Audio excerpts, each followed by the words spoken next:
Good afternoon, everybody. Hope everyone's all right. So hopefully you've had the opportunity to look at the South Downs Way Part 1 of the whole expedition that my friend Dan and I are carrying out, and the second part's going to be next week. But one of the questions I've been asked after the first one was about the kit and the gear list and what I've got and what I've taken with me and what I've found useful and so on. So I thought I'd spend a little bit of time and just explain what kit I've got. I'm going to split it up into sections, and first off I'm going to talk about the pack that I bought. So this is an OEX Vallo 60 litre pack, and the thing I like about this particular pack is the number of different pockets everywhere around the pack, which enables you to split all your kit up into various locations and you know where everything is. I've used it on the last few hikes and it's been really comfortable, so I'm really happy with this. It's a OEX Vallo 60, I think I got it from Go Outdoors, and these are about £60, something like that, so I think really good value. Yeah, and I'm really happy with it. So what I like most about this particular pack is this section at the bottom, which I find particularly good for putting the tent in. On the Part 1 I use my Wild Country Zephyros 2, which still fits in there perfectly good. For Part 2 I'm going to take the Lanshan 2, which I've not used before, but I've sort of been turned on to this because my friend Dan has got one of these. Inside space is phenomenal, and the good thing about it is a walking pole tent. You don't carry any, there's no poles in this, and it's about half the weight of the Zephyros 2. And as I said, that fits in this bottom pocket, stows away really nicely. The other thing I've got that I picked up on is this front pouch. It just clips onto the straps at the front, and I find that useful for just having my GoPro in or my camera, anything that I need to get to while I'm walking along, and it just hangs around here, really handy. So moving on from the pack, I want to talk about the personal kit. It's easily broken down into one particular section. Personal admin. I've got my personal admin stuff in here, washing gear and first aid kit in one little pack, along with one of those little towels that folds up tiny. But in here I've got, important to remember, I've split it up as well, look. So you've got your first aid stuff, paracetamol, ibuprofen, bit of Vaseline for blisters, Compeed, and a couple of bandages just in case. But as well as my toothbrush, toothpaste, shower gel, what I found handy are these little not inflatable, these are you put water on them and they grow to a big size. That's a really good idea. Washcloths. Also foot powder, really good for after having a shower. Make sure your feet are dry because you've got to look after your feet on the hikes. Another important thing to remember, prescription medication. That is all my personal kit in a small package like that, and I tend to put it in this top pocket here, so I know where it is, easy to find. Moving on from personal kit, I suppose we'd better take a moment to talk about the unmentionables. Now, I don't think I need to explain what that's for, do I? I'm going to move on to the sort of daytime actual hiking stuff now. Walking poles. As I mentioned before, the Lanshan 2 is a walking pole tent. So if you're not using walking poles already, you need to look at them, because I found them to be you just can't do without them anymore. They take so much pressure off your feet, heels, knees, and you can't do without them. Now these are Trekology poles. I got them off Amazon. Can't quite remember how much they were, maybe £25. But whatever you buy, make sure that they've got the, where you can actually tell what height you're going to set the pole at. And whatever's comfortable for you. And also, it says for the Lanshan 2, it says it has to be set at about 1.20 m, so you know where you are with those.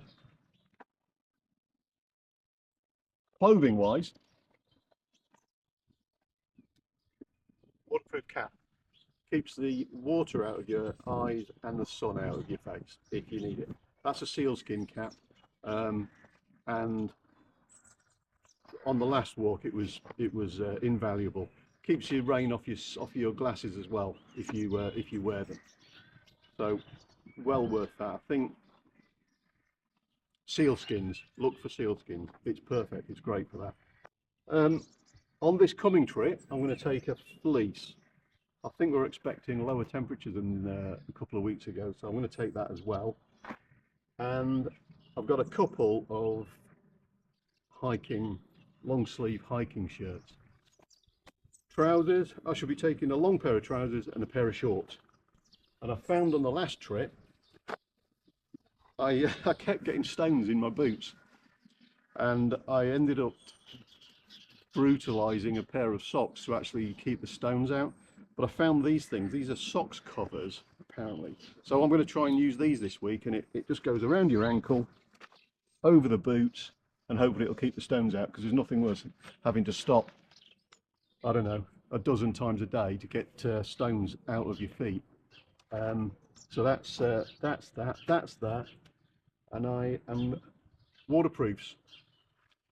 This trip I'm going to take my dedicated waterproof jacket. This is a 10,000mm hydrostatic head jacket which is breathable as well.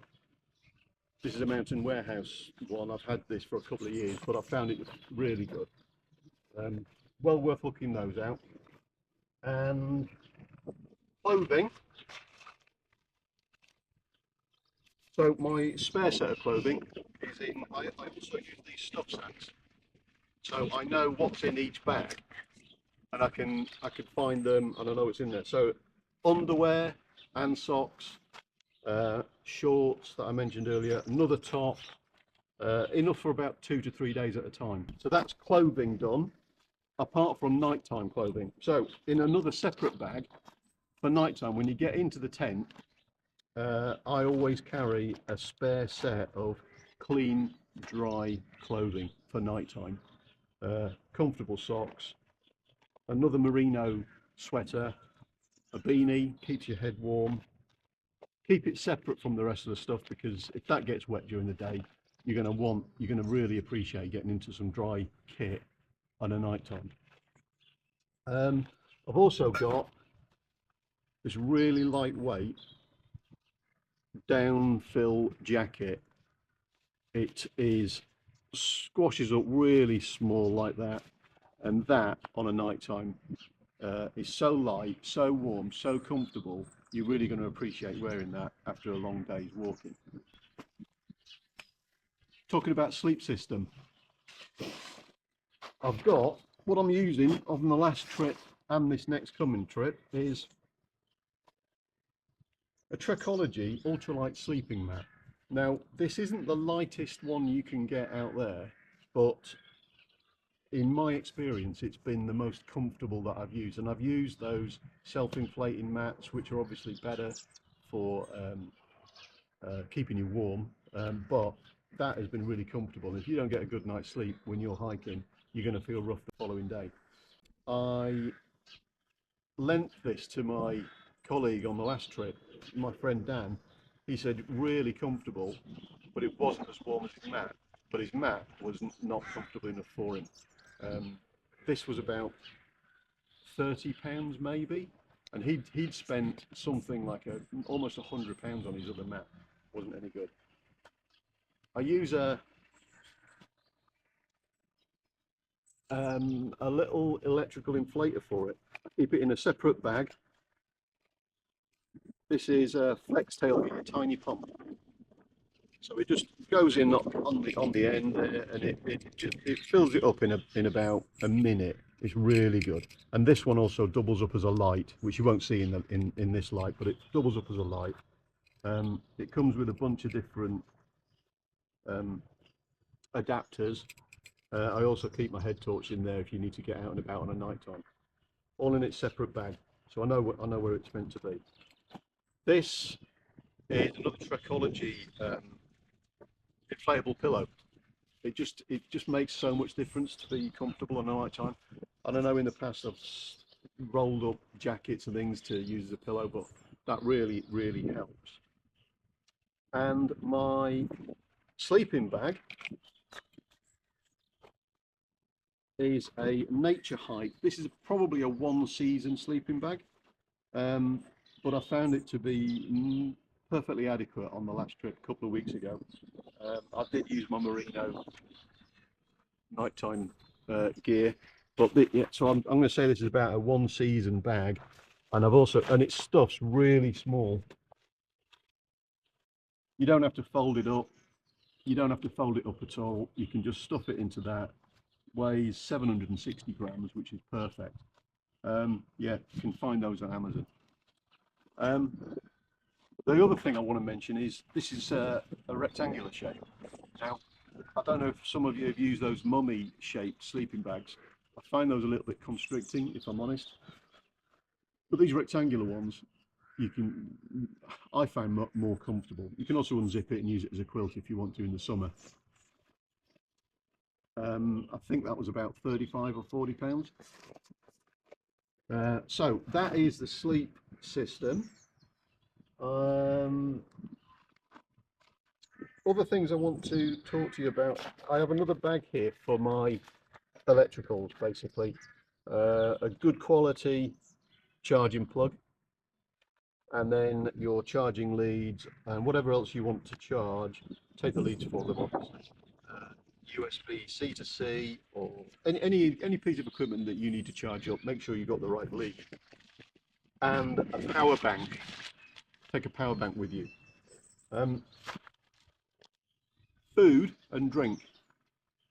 Now, on my last trip, I used quite a big old camping cook set that I had. This time, I've got one of these titanium cups, really ultra lightweight. And in the tin you can fit, it just is to give your tin of gas a steady base. So whatever surface you're on, that keeps it stable. And the stove itself is an Amazon sourced. It's a BRS from Amazon, and this is tiny. Look at that. And you just unfold the supports, screw it to the top of the tin, and I found that'll boil enough water in that little tin to make a drink in about a minute and a half, 2 minutes. It's really good. Flash bit of kit here. This is an electric lighter. Just charge it up, lasts weeks and weeks and weeks, and you just set it off on there like that. And I also have a tin cup. If you boil water in there and then try drinking out of it, you're going to end up with a sore lip. Always transfer it to a tin or a plastic cup, spare, and a spoon. For water, I've found the little 600 milliliter bottles more than adequate. As long as you're never far from a water source. And the last thing I want to move on to is the food. Now, I like my tea in the morning, and what I've done, I've separated the tea and the powdered milk and sugar and tea bags into one bag, and my food into another bag. So the idea is, if you've got enough food for a couple of days, you can get these little mug shots. I found to be good, pasta and sauces, and my new specialty provided by Mrs. B is vacuum sealed porridge made at home, mixed up into, I need about 150 millilitres of water, add it to that, and we put powdered milk in there. Perfect for a good start in the morning, very important, and they're really nice. Also, get a couple of chocolate bars for energy. So that is the entire kit list, but what I'll do is I'll list it and put links in on Amazon for what I can find, or where I've sourced them, and I'll end it there. Hopefully that's going to be helpful to anyone that's sort of thinking about going on these things. I've not spent a lot of money on it, but I think it's about enough to do a reasonable 5 to 6 day at a time hike. So I will see you on part 2 of the South Downs Way, which Dan and I are starting tomorrow morning, and we'll put a link on there for part 1. So yeah, that's it from me. Bye for now, and I'll see you on the next hike.